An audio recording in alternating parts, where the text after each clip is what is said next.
ಶ್ರೀಚಕ್ರವಾಸಿನಿ ಮಹಾದೇವಿ ಅಮ್ಮ ಶ್ರೀ ಸಿಂಹವಾಹಿನಿ. ಅಂತೂ ಅಮ್ಮನವರು ನಿಮ್ಮ ಆಸೆನ ನೀವು ಈಡೇರಿಸ್ಕೊಳ್ಳೋಕ್ಕೆ ಬಿಡೋಲ್ಲ.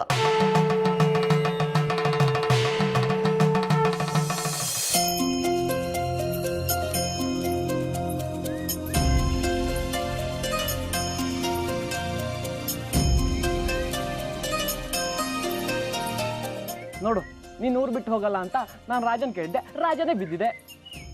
ಹೋಗ, ಇದೆಲ್ಲ ನನಗೆ ಕಣಿ ಹೇಳ್ಬೇಡ. ನಾನು ನಾಳೆ ಬೆಳಗಿನ ಜಾವ ಇಲ್ಲಿಂದ ಹೋಗ್ತಿದ್ದೀವಿ.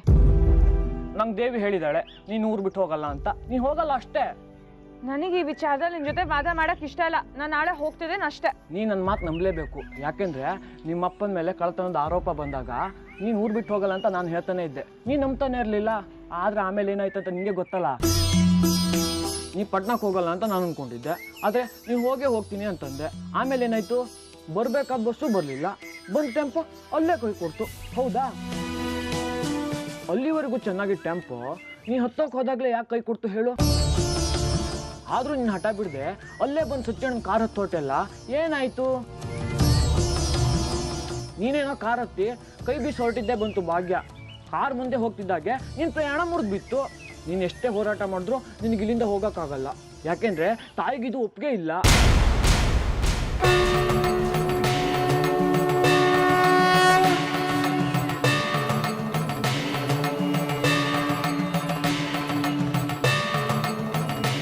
ನೀನೇನೇ ಪ್ರಯತ್ನ ಪಟ್ರು ಇದು ಆಗದ ಕೆಲಸ, ತಿಳ್ಕೋ. ಆಯ್ತು ಜ್ಯೋತಿಷಿಗಳೇ, ಅರಳಿ ಕಟ್ಟೆ ಮೇಲೆ ಒಂದು 4 ಕವಡೆ ಇಟ್ಕೊಂಡು ಕೂತ್ಕೋ. ಜೊತೆಗೆ ಅಮ್ಮನವ್ರನ್ನೂ ಕೂರಿಸ್ಕೊ. ನೀನು ಹುಚ್ಚಾಟಕ್ಕೆ ಅವಳು ಮೋಸ ಸೇರಿದ್ರೆ ಜನರನ್ನ ಚೆನ್ನಾಗಿ ಮರಳು ಮಾಡ್ಬೋದು. ನನ್ನ ಮಾತಿನ ಮೇಲೆ ನಂಬಿಕೆ ಇಲ್ಲ ನಿಂಗೆ. ಇನ್ನೊಂದ್ಸಲ ನೋಡು ಏನು ಬೀಳುತ್ತೆ ಅಂತ. ನಿನ್ನ ಭವಿಷ್ಯ ಬರೀ ಕೆಟ್ಟದೇ ಬೀಳುತ್ತೆ. ಅದು ನನಗೆ ಬೇಡ. ಏನಿಲ್ಲ, ಅಮ್ಮನವ್ರೆ ಇಲ್ಲಿ ಕುಳಿತು ನಮಗೆ ದಾರಿ ತೋರಿಸ್ತಾರೆ.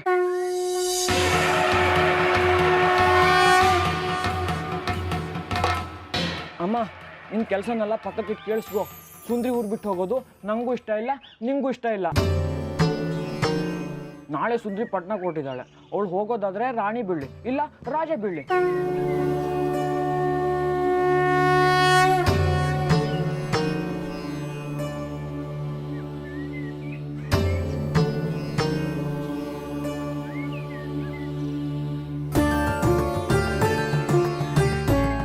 ನೋಡು, ರಾಜನೇ ಬಿದ್ದಿದೆ. ನೀನು ನಾಳೆ ಊರು ಬಿಟ್ಟು ಹೋಗಂಗಿಲ್ಲ. ಹೋಗ, ನಿಂಗೆ ಮಾಡೋಕ್ಕೆ ಕೆಲಸ ಇಲ್ಲ. ಸುಂದ್ರಿ, ನೀವು ಅಪ್ಪಾರು ಇದ್ದಾರಾ?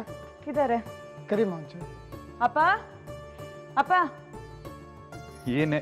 ಓ ದಕ್ಷಿಣಮೂರ್ತಿ, ಏನು ಮನೆ ತನಕ ಬಂದ್ಬಿಟ್ಟಿದ್ದೀರಿ? ಬನ್ನಿ ಒಳಗೆ. ಪರವಾಗಿಲ್ಲ, ನಾಳೆ ನೀವು ಊರಿಗೆ ಹೊರಟಿದ್ದೀರಲ್ಲ, ಹೋಗೋದು ಬೇಡ ಅಂತ.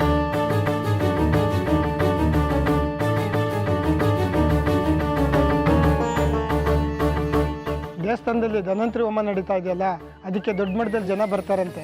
ಅವ್ರಿಗೆಲ್ಲ ಊಟದ ವ್ಯವಸ್ಥೆ ಆಗಬೇಕು. ನೀವು 2 ದಿನದ ನಂತರ ಪ್ರಯಾಣ ಇಟ್ಕೋಬೇಕಂತೆ. ನಾಳೆ ಮುಂಜಾನೆ 2 ಗಂಟೆಗೆ ದೇವಸ್ಥಾನದ ಹತ್ರ ಬರಬೇಕಂತೆ. ಅಲ್ಲಿ ಹೋಮಕ್ಕೆ ಸಂಬಂಧಪಟ್ಟ ವಿಚಾರ ತಿಳಿಸ್ತಾರಂತೆ. ಸುಂದರಿ, 2 ದಿನ ಬೆಳಗ್ಗೆಯಿಂದ ಸಂಜೆವರೆಗೂ ನೀನು ಎಲ್ಲೂ ಹೋಗಬಾರ್ದಂತೆ.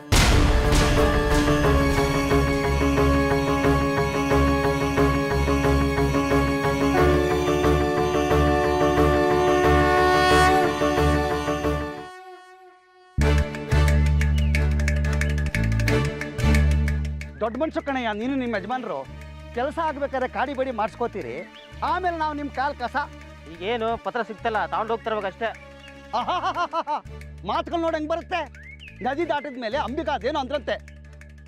ನನಗಿಷ್ಟ ಇಲ್ಲ ಅಂದ್ರೂ ನಿಮಗೋಸ್ಕರ ಅವನು ಯಾವನೋ ಆ ಶೇಖರಿ ಕಾಲು ಹಿಡಿದಿದ್ದೀನಿ ಇದಕ್ಕೋಸ್ಕರ. ಅವನು ಊರು ಬಿಡಲಿಲ್ಲ, ಈ ಕಡೆ ನಮ್ಗೆ ಮರ್ಯಾದೆನೂ ಇಲ್ಲ. ಇದು ಈಗ ಏನಪ್ಪ, ನೀನೇ ಪತ್ರ ಕತ್ತಿಯಿಂದ ಸನ್ಮಾನ ಮಾಡಿಸ್ಲಾ? ನೀನು ಬೇಡ, ನೀನು ಸನ್ಮಾನನೂ ಬೇಡ, ತೊಲಗು. ಮರ್ಯಾದೆ ಮಾತಾಡ್ ಕಲ್ತ್ಕೊಳ್ಳಲಿ.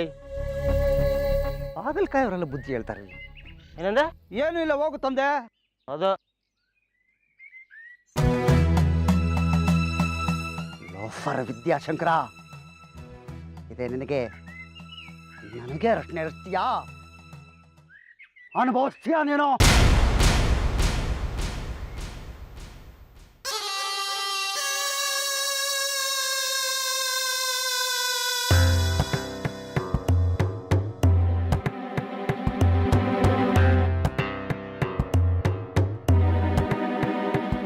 ಬಾ ಚಿಕ್ಕಣ ಬಾ. ದೇವಸ್ಥಾನದಲ್ಲಿ ಧನ್ವಂತರಿ ಹೋಮ ನಡೀತಾ ಇದೆ. ಅದು ಇನ್ನು 2 ದಿವಸದಲ್ಲಿ ಮುಗಿಯುತ್ತೆ, ಅಂದರೆ ನಾಡ್ದು. ನೀನು ಈ ತಕ್ಷಣ ದೇವಸ್ಥಾನಕ್ಕೆ ಹೋಗಿ ಮ್ಯಾನೇಜರ್ನ ಕಂಡು ದೊಡ್ಡ ಮಟ್ಟದಲ್ಲಿ ಸಿದ್ಧತೆ ಆಗಬೇಕಂತೆ. ದೇವಸ್ಥಾನದಲ್ಲಿ ಕೆಲಸ ಮಾಡೋರಿಗೆಲ್ಲ ಅಲ್ಲೇ ಭೋಜನದ ವ್ಯವಸ್ಥೆ ಮಾಡಬೇಕಂತೆ ಅಂತ ಹೇಳು. ಪುಟ್ಟಣ್ಣ ಶೆಟ್ಟರಿಗೆ ಆಮಂತ್ರಣವನ್ನು ಕಳಿಸ್ಕೊಡ್ಬೇಕು ಅಂತ ಹೇಳು. ಅವತ್ತಿನ ದಿವಸ ಶೇಖರಿ ಮತ್ತು ಸುಂದರಿ ತಪ್ಪದೆ ದೇವಸ್ಥಾನದಲ್ಲಿ ಹಾಜರಾಗಿರಬೇಕು ಅಂತ ಹೇಳು. ಯಾವುದು ತಪ್ಪಬಾರ್ದು. ಹೋಗು, ಬೇಗ ಬೇಗ ಹೋಗಿ ಹೇಳು.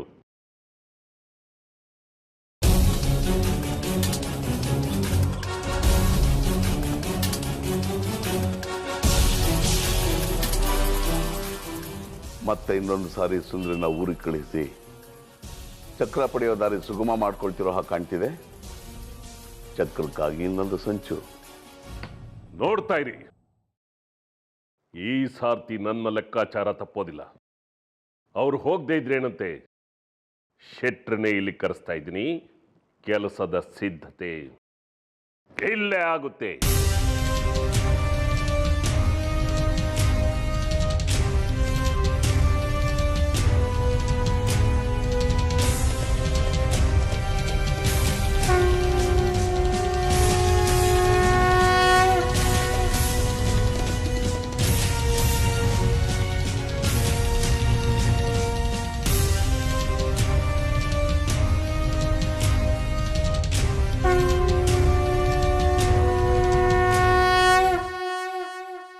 ಸುಂದ್ರಿ, ಕೆಲ್ಸಕ್ಕೆ ಹೋಗ್ತೀನಿ ಅಂತ ಹಠ ಮಾಡ್ತಾ ಇದೆಯಲ್ಲೇ.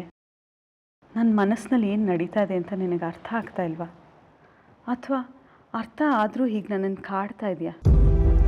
ಅಮ್ಮ, ದಯವಿಟ್ಟು ಮೊದಲಿನಂತೆ ಪ್ರಾರಂಭಿಸ್ಬೇಡ. ನಾನು ಹೋಗ್ತಿದ್ದೀನಿ ಅಷ್ಟೆ. ಅಲ್ಲ ಸುಂದ್ರಿ, ನೀ ಏನು ಮಗು ಅಂತ ತಿಳ್ಕೊಂಡಿದ್ಯಾ? ನಿನಗೆಲ್ಲ ಅರ್ಥ ಆಗೋ ವಯಸ್ಸಾಗಿದೆ. ಈ ವಯಸ್ಸಿನಲ್ಲಿ ಒಬ್ಳನ್ನೇ ಎಲ್ಲೋ ಕಳಿಸೋದು ಅಂದರೆ? ಅಮ್ಮ, ಎಲ್ಲಿದ್ಯಾ? ಜಗತ್ ಮುಂದ್ ಸಾಕ್ತಿದೆ. ಗೃಹಿಣಿ ಗೃಹ ಮುಚ್ಚುತ್ತೆ ಅನ್ನೋ ಕಾಲ ಹೋಯ್ತು. ನಿನ್ನ ಕಾಲದಲ್ಲಿ ನಿನ್ಗೆ ಮದುವೆ ಆಗಿ 3 ವರ್ಷದೊಳಗಡೆ ಮಕ್ಕಳಾಗ್ಲಿಲ್ಲ ಅಂತ ಅಪ್ಪಂಗೆ ಇನ್ನೊಂದು ಮದುವೆ ಮಾಡಕ್ ಪ್ರಯತ್ನ ಪಟ್ರು. ನಿನ್ ಮನ್ಸಲ್ಲಿ ಏನ್ ನಡೀತಿದೆ ಅನ್ನೋದು ಬಿಡು. ನಿನಗೆ ಮನ್ಸಿದೆ ಅಂತಾನೆ ಯೋಚಿಸಿರ್ಲಿಲ್ಲ. ಆದ್ರೆ ಈ ಕಾಲ ಹಾಗಲ್ಲ, ಬದಲಾಗಿದೆ. ಅಂತ ಸಂದರ್ಭ ಬಂದ್ರೆ ಇವಾಗ ನಮಗ್ ಕಾನೂನಿನ ನೆರವು ಸಿಗುತ್ತೆ. ಸುಮ್ಮನೆ ನೀನು ಯೋಚಿಸ್ತೀಯ. ನಾನು ಆರಾಮಾಗಿ ಕೆಲ್ಸಕ್ಕೆ ಹೋಗಿ ಬರ್ತೀನಿ, ಏನೂ ಸಮಸ್ಯೆ ಆಗಲ್ಲ. ಧೈರ್ಯವಾಗಿರು. ನಿನಗೆ ಕೆಲ್ಸಕ್ಕೆ ಹೋಗುವಂಥ ಅವಶ್ಯಕತೆ ಏನಿದೆ ಹೇಳೀಗ? ನಾನು ನಿಮ್ಮನ್ನು ಸಾಕಬೇಕು, ದುಡಿದು ಒಳ್ಳೆ ಸೌಕರ್ಯ ಮಾಡಿಕೊಡ್ಬೇಕು. ಕೊನೆಗಾಲದಲ್ಲಿ ನಾನು ನಿಮಗೆ ಬೆನ್ನೆಲುಬಾಗಿ ನಿಲ್ತೀನಿ. ನೀನು ದುಡಿಯೋ ಅಗತ್ಯ ಇಲ್ಲ. ಅದು ಮಾಡೋದಕ್ಕೆ ವಿದ್ಯಾ ಇದ್ದಾನೆ, ಅವನು ನಮ್ಮನ್ನು ನೋಡ್ಕೋತಾನೆ. ಗಂಡು ಮಕ್ಳು ಮಾತ್ರ ತಂದೆ ತಾಯಿನ ಸಾಕ್ಬೇಕಾ? ಹೆಣ್ಮಕ್ಳು ತವ್ರ ಮನೆಯಿಂದ ಹೊತ್ಕೊಂಡು ಹೋಗ್ಬೇಕು ಅನ್ನೋ ನ್ಯಾಯನ ಇನ್ನಾದರೂ ಬಿಡಿ. ಅಂದರೆ ಅದಕ್ಕೆ ನೀನು ಮದುವೆ ಮುಂದಕ್ಕೆ ಹಾಕ್ತಾ ಇದೆಯಾ? ಬೇಡ ಸುಂದ್ರಿ, ನೀನು ಮದುವೆ ಮಾಡಿಕೊಂಡು ಗಂಡನ ಮನೆಗೆ ಹೋಗಬೇಕು ಅಂತ ನನ್ನ ಆಸೆ ಕಣೆ. ಅಮ್ಮ, ನನ್ನ ಮದುವೆನೇ ಆಗಲ್ಲ. ನೀನು ಆ ಯೋಚನೆನೇ ಮಾಡಬೇಡ. ಏನಾಗಿದೆಯಾ ನಿನಗೆ? ನನಗೆ ಮುಂದೆ ಏನೂ ಆಗಬಾರ್ದು ಅಂತಲೇ ಹೇಳ್ತಿದ್ದೀನಮ್ಮ. ಚಿಕ್ಕಮ್ಮನ ಜೀವನ ನೋಡ್ತಿಲ್ವಾ? ನನ್ನ ಹಣೆ ಬರಹಕ್ಕೆ ಚಿಕ್ಕಪ್ಪನ ಥರನೇ ಗಂಡು ಸಿಕ್ಕಿದ್ರೆ ನನ್ನ ಗತಿ ಏನಮ್ಮ? ಇದು ನನ್ನ ಜೀವನ. ಇದ್ರಲ್ಲಿ ಬೇರೆ ಇನ್ಯಾರೋ ಬಂದು ನನ್ನ ಜೀವನ ತೀರ್ಮಾನ ತಗೊಳ್ಳೋದು ಅಂದರೆ ಅರ್ಥ ಇದೆಯೇನಮ್ಮ? ಅದಕ್ಕೆ ನನಗೆ ಯಾರ ಆಶ್ರಯನೂ ಬೇಡ. ನನಗೆ ನಾನೇ ಆಶ್ರಯಾಗಿ ಬದುಕ್ತೀನಿ. ಅಲ್ವೇ, ಬಾಲ್ಯದಲ್ಲಿ ತಂದೆಯಿಂದನೂ, ಯೌವನದಲ್ಲಿ ಗಂಡನಿಂದನೂ, ಮುಪ್ಪಿನಲ್ಲಿ ಮಕ್ಕಳಿಂದನೂ ಸ್ತ್ರೀಯರು ರಕ್ಷಿಸ್ಕೋಬೇಕು ಅನ್ನೋದು ಸರ್ವಕಾಲದಲ್ಲೂ ಒಪ್ಕೊಂಡಿರೋ ಮಾತು. ಅಮ್ಮ, ದಯವಿಟ್ಟು ಸುಮ್ಮನೆ ಇರ್ತ್ಯಾ? ಹೆಣ್ಣು ಜಗತ್ತಿಗೆ ಆಶ್ರಯ ಕೊಡೋಳು, ಜಗತ್ತನ್ನೇ ನಿರ್ಮಾಣ ಮಾಡೋಳು. ಹೆದರ್ಬೇಕಾಗಿಲ್ಲ. ಮದುವೆ ಇಲ್ದೇನೆ ಬದುಕಬಹುದು. ನಾನು ಬದುಕು ತೋರಿಸ್ತೀನಿ. ಒಬ್ಬ ಸುನೀತಾ ಜೀವನ ಸರಿ ಹೋಗ್ಲಿಲ್ಲ ಅಂದರೆ ಮದುವೆ ಮಾಡ್ಕೊಂಡವ್ರ ಜೀವನ ಎಲ್ಲ ಹಾಗೇ ಇರತ್ತೇನೆ ಸುಂದ್ರಿ. ಅಮ್ಮ, ಈ ವಿಚಾರದಲ್ಲಿ ಚರ್ಚೆ ಬೇಡ. ನನಗೆ ನನ್ನ ಬದುಕು ಹೇಗಿರಬೇಕು ಅಂತ ನಾನು ತೀರ್ಮಾನಿಸಿದ್ದೀನಿ. ನಾನು ಹಾಗೆ ಇರ್ತೀನಿ. ಈಗ ಹುಚ್ಚುಚ್ಚು ಯೋಚನೆಗಳು ಬರುತ್ತೆ ನಿಜ, ಆದರೆ ಕಡೆಗಾಲದಲ್ಲಿ ಯಾರ್ದಾದ್ರೂ ಆಶ್ರಯ ಬೇಕಾಗತ್ತೆ. ನನಗೆ ಬೇಡ.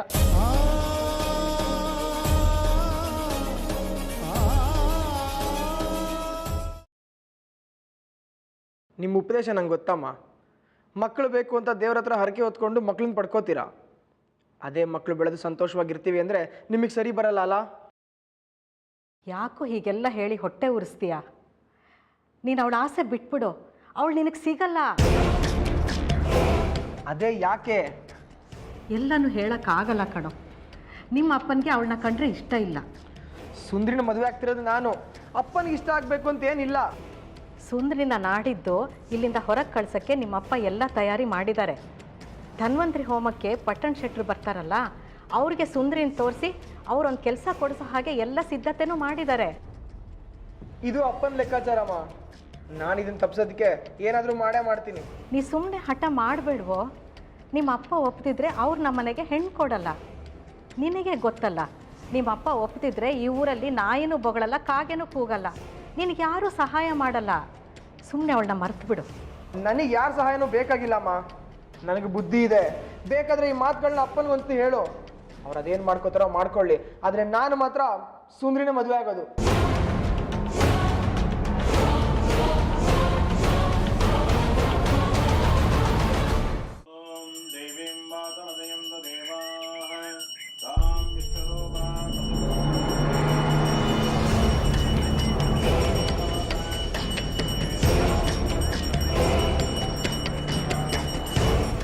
ಅಣ್ಣ, ವಿದ್ಯಾ, ನೀನು ನನ್ನ ಮಾತು ಕೇಳ್ತೀನಿ, ಬೇಜಾರು ಮಾಡ್ಕೊಳ್ಳಲ್ಲ ತಾನೆ? ನೀವು ನಮ್ಮ ಹಿರಿಯಣ್ಣ ಇದ್ದಾಗೆ, ನಿಮ್ಮೇಲೆ ನಾನು ಯಾಕಣ್ಣ ಬೇಜಾರು ಮಾಡ್ಕೊಳ್ಳಿ? ಹೇಳಿ, ಕೇಳ್ತೀನಿ. ನಿಮ್ಮ ಅಕ್ಕ ಹೀಗೆ ಕಸ ಗುಡಿಸ್ಕೊಂಡು ನೀನು ಕಾರ್ ಓಡಿಸ್ಕೊಂಡು ಎಷ್ಟು ದಿನ ಇದೆಲ್ಲ? ಏನು ಮಾಡೋದಣ್ಣ, ಇದೆಲ್ಲ ನಮ್ಮ ಹಣೆ ಬರಹ. ಅದನ್ನೇ ಬೇಡ ಅನ್ನೋದು. ಬಡವರಾಗಿ ಹುಟ್ಟಿದವರು ಬಡವರಾಗೆ ಬದುಕೋದು ತಪ್ಪು. ಹಗಲು ರಾತ್ರಿ ಅಂದೇ ದುಡಿತೀವಿ, ದುಡ್ದಿದ್ದೆಲ್ಲ ಅಲ್ಲಿಗಲ್ಲಿಗೆ ಸಾಕು ಅನ್ನೋಗಾಗುತ್ತೆ. ನೀನು ಶ್ರೀಮಂತರಾಗೋದು ಹೇಗೆ? ಅದಕ್ಕೆ ಹೇಳಿದ್ದು ನಾನೊಂದು ಮಾತು ಹೇಳ್ತೀನಿ ಅಂತ. ಆದರೆ ನೀನು ಸಿಟ್ಟಾಗಬಾರ್ದು. ಇಲ್ಲ, ಹೇಳಿ ಅಣ್ಣ. ನಾನು ಯಾಕೆ ಸಿಟ್ಟಾಗಲಿ? ನೀವು ನಮ್ಮ ಒಳ್ಳೇದಕ್ಕೆ ತಾನೇ ಹೇಳ್ತೀರಾ. ಇನ್ಮೇಲೆ ನನ್ನ ಅಣ್ಣ ಅಂತ ಕರಿಬೇಡ. ಯಾಕಣ್ಣ, ಅಂಥ ತಪ್ಪು ನಾನೇನು ಮಾಡಿದೆ? ನನ್ನ ನೋಡಿದ್ರೆ ನಿನಗೇನನ್ಸುತ್ತೆ? ಅಣ್ಣ ಅಂತ ಅನ್ಸುತ್ತೆ. ಅದಲ್ವೋ, ನಾನು ಒಳ್ಳೆಯವನು ಅನ್ಸುತ್ತೋ ಕೆಟ್ಟವನು ಅನ್ಸುತ್ತೋ? ಕೆಟ್ಟವರು ಅಂತ ಹೇಳೋದಕ್ಕೆ ಸಾಧ್ಯನೇ ಇಲ್ಲ. ನೀವು ತುಂಬ ಒಳ್ಳೆಯವರೇ. ನೋಡೋಕೆ ಸುಂದರವಾಗಿದ್ದೀರಾ. ಈಗ ನಾನು ಮದುವೆ ಆಗಬೇಕು ಅಂತ ತೀರ್ಮಾನ ಮಾಡಿದ್ದೀನಿ.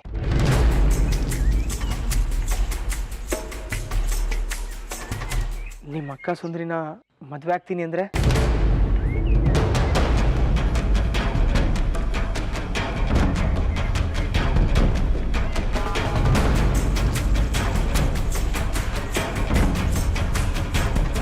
ಈಗ ಹೇಳು, ಇದಕ್ಕೆ ನಿಂದೇನಾದರೂ ತಕರಾರಿದೆಯಾ? ಕಸ ಗುಡಿಸೋ ನಾವು ಸುಂದರಿ ಕಸ ಗುಡಿಸೋಳಲ್ಲ, ಅವಳು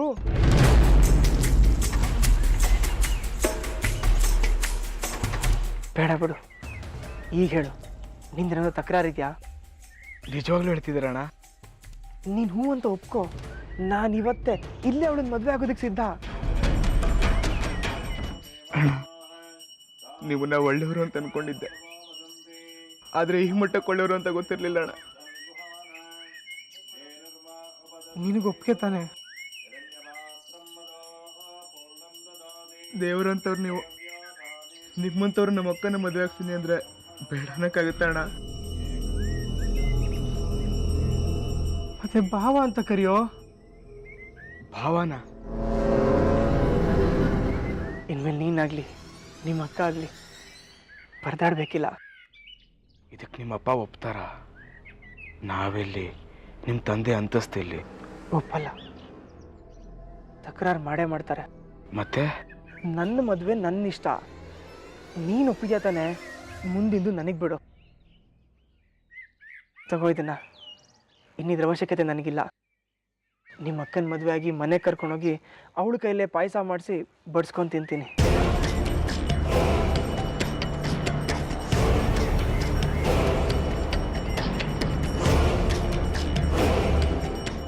ನೋಡು, ಈ ವಿಷಯನ ಬೇರೆ ಯಾರ ಹತ್ರನೂ ಹೇಳಕ್ಕೆ ಹೋಗ್ಬೇಡ. ಮೊದಲು ಒಂದು ನಿಶ್ಚಿತಾರ್ಥ ಅಂತ ಆಗೋಗ್ಲಿ. ನಿಶ್ಚಿತಾರ್ಥನ? ಇನ್ನೇ ನಿಮ್ಮ ಅಕ್ಕನ ಕದ್ದು ಮದುವೆ ಆಗ್ತೀನಿ ಅಂದ್ಕೊಂಡ್ಯಾ? ನೀನೊಬ್ಬ ನನಗೆ ಸಹಾಯ ಮಾಡಿದ್ರೆ ಸಾಕು, ಎಲ್ಲರೂ ಒಪ್ಪಿಗೆ ತಗೊಂಡು ಅದ್ದೂರಿಯಾಗಿ ಮದುವೆ ಆಗ್ತೀನಿ. ಸರಿ ಅಣ್ಣ, ನೀವು ಹೇಳಿದ ಹಾಗೆ. ಅಲ್ಲ ಭಾವ, ನಾಡಿದ್ದು ಧನ್ವಂತರಿ ಹೋಮ ಇದೆ ಅಲ್ವಾ?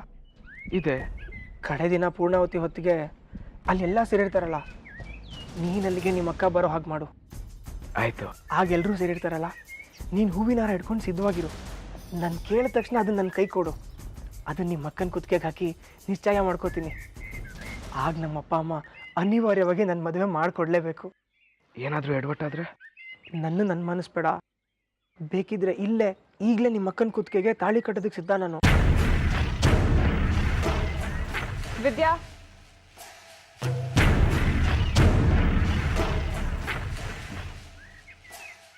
ನಿಮ್ಮ ಅಕ್ಕ ಏನೋ ಕರಿತಿದ್ದಾಳೆ, ಹೋಗು. ಆದರೆ ಅವಳಿಗೇನು ಹೇಳಬೇಡ. ಸರಿ.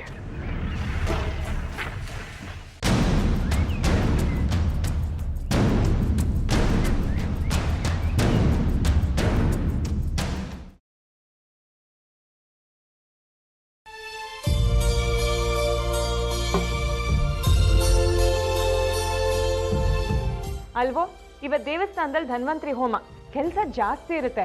ಅಲ್ಲಿ ಹರಟೆ ಹೊಡಿತಾ ನಿಂತಿದ್ಯಲ್ಲ, ಅವನಿಗೇನೋ ಕೆಲಸ ಇಲ್ಲ. ನಿನ್ಗಾದ್ರೂ ಬುದ್ಧಿ ಬೇಡವಾ? ಈಗ ಏನು ಮಾಡಬೇಕು ಅದನ್ನ ಹೇಳು ಮೊದಲು. ಸುಮ್ಮನೆ ನನ್ನ ಬೈತಾ ಎಲ್ಲ ಕೂತ್ಕೋಬೇಡ, ಇನ್ನೂ ಬೇಕಾದಷ್ಟು ಕೆಲಸ ಇದೆ. ರಂಗೋಲಿ ಹಾಕಕ್ಕೆ ಸಹಾಯ ಮಾಡು, ಮುಂದಿಂದ ಆಮೇಲೆ ಹೇಳ್ತೀನಿ. ಅಕ್ಕ, ನಿಂಗೆ ಸಚ್ಚಣ್ಣನ ಕಂಡ್ರೆ ಏನನ್ಸುತ್ತೆ? ಗುರುಮ್ಗಾತ್ ಕಾಣಿಸುತ್ತೆ. ಹೋಗಕ್ಕ, ಪಾಪ ಅವರೆಷ್ಟು ಒಳ್ಳೆಯವರು. ನಿನ್ನ ಬುದ್ಧಿ ಬಿಡೋದೇ ಇಲ್ಲ. ಅವ್ರು ಒಳ್ಳೆಯವರೋ ಕೆಟ್ಟವರು ಅದನ್ನ ಕಟ್ಕೊಂಡು ನಮ್ಗೇನಾಗಬೇಕು? ರಂಗೋಲೆ ಬಿಡು. ಅಕ್ಕ, ಸುಮ್ಮನೆ ಕೇಳಿದೆ, ಹೇಳಕ್ಕ. ನನಗಂತೂ ಅವನ ಬಗ್ಗೆ ಒಳ್ಳೆ ಭಾವನೆನೇ ಇಲ್ಲ.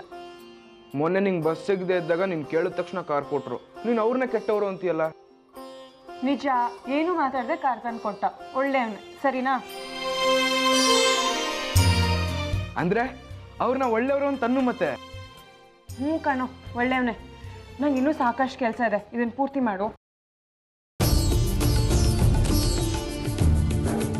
ಅಕ್ಕ ಅವ್ರನ್ನ ಒಳ್ಳೆಯವರು ಅಂತ ಒಪ್ಕೊಂಡ್ಲು ಅಂದ್ರೆ ಇನ್ನು ಸಚ್ಚಿ ಅಣ್ಣ ಅಲ್ಲ, ಭಾವ.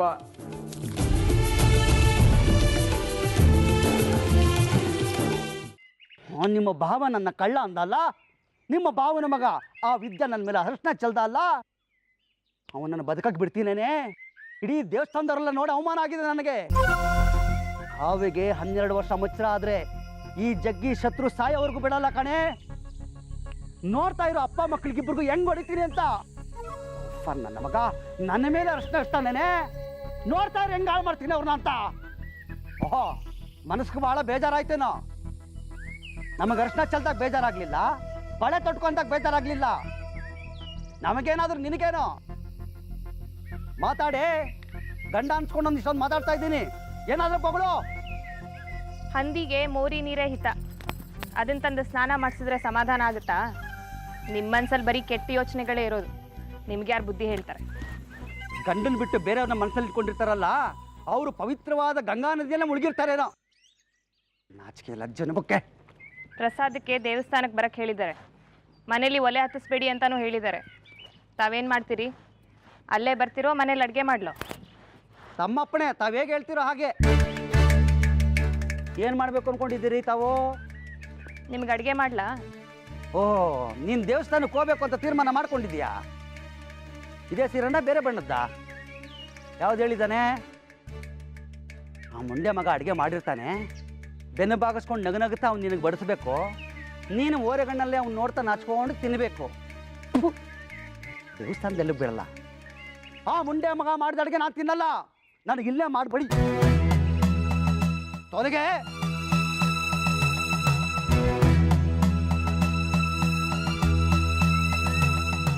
ಅಡಿಗೆ ರುಚಿಯಾಗಿರ್ಬೇಕು.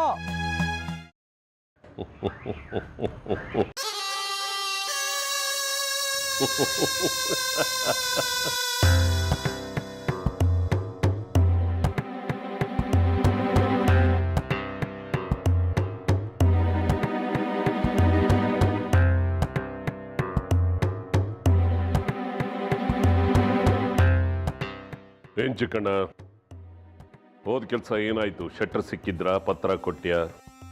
ಕೊಟ್ಟೆ ಬುದ್ಧಿ. ಪತ್ರ ಓದಿದ್ರ? ಓದಿದ್ರು ಬುದ್ಧಿ. ಏನಂದ್ರು? ಖಂಡಿತ ಬಂದೇ ಬರ್ತೀನಿ ಅಂದ್ರು. ಬರಲೇಬೇಕು. ನನ್ನ ಮೇಲೆ ಅವ್ರಿಗೆ ಎಷ್ಟೊಂದು ಗೌರವ, ತಾಯಿ ಸೇವೆ ಅಂತ ಅಂದ್ರೆ ಅರ್ಧ ರಾತ್ರಿಗಾದ್ರೂ ಎದ್ದು ಬರ್ತಾರೆ. ಬರಲೇಬೇಕು. ಇನ್ನೇನಾದ್ರೂ ಹೇಳಿದ್ರ? ಪೂರ್ಣಾವತಿ ಹೊತ್ತಿಗೆ ಬರ್ತೀನಿ ಅಂದ್ರು ಬುದ್ಧಿ. ಸರಿ, ಬಾಲಸುಬ್ರಹ್ಮಣ್ಯ ಅವ್ರಿಗೆ ಹೇಳು, ಇನ್ನು 3 ದಿವಸ ದೇವಸ್ಥಾನದ ಸಿಬ್ಬಂದಿ ಯಾರು ಅವ್ರ ಮನೇಲಿ ಒಲೆ ಹಚ್ಚಬಾರ್ದು. ಧನ್ವಂತರಿ ಹೋಮಾನ ಮುಗಿಸ್ಕೊಂಡು ತಾಯಿ ಅನುಗ್ರಹಕ್ಕೆ ಪಾತ್ರರಾಗಬೇಕು. ಇದರಲ್ಲಿ ಯಾವ ತಪ್ಪು ನಡಿಬಾರ್ದು ಅಂತ ಹೇಳಬೇಕು.